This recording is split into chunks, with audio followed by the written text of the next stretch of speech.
Well, Matson's massive molasses spill may have dissipated in the harbor, but work is still underway to try to determine the full extent of the damage. Matson has said it takes full responsibility for the cleanup, but paying for the recovery could get a little complicated.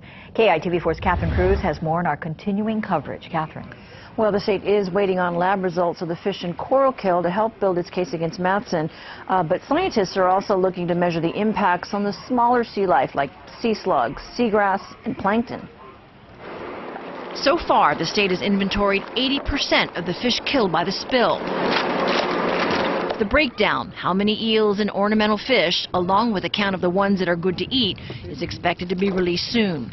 A price tag of their worth and what it takes to restore the marine environment is the focus of work underway now. We want to make sure that this doesn't happen again. We want to make sure that the cleanup is appropriate and complete. And then we'll talk about what it takes to restore things, and how that works is going to be the subject of discussion. This is what the animals were exposed to.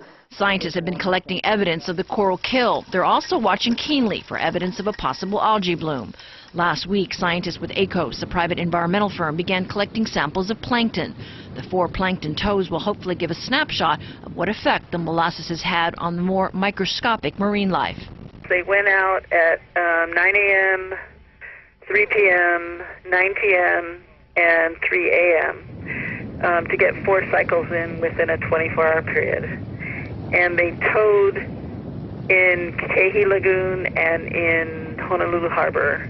The scientists focused on the areas of the spill where they saw low oxygen levels. There are some studies from Honolulu Harbor that we can compare to that were done in September, October, so that we're in the same basic time period.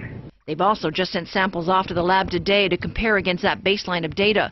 There are also plans to begin sampling the mud and sand on the ocean floor. The kill could have included crabs, starfish, and worms that no one can see and no one has counted.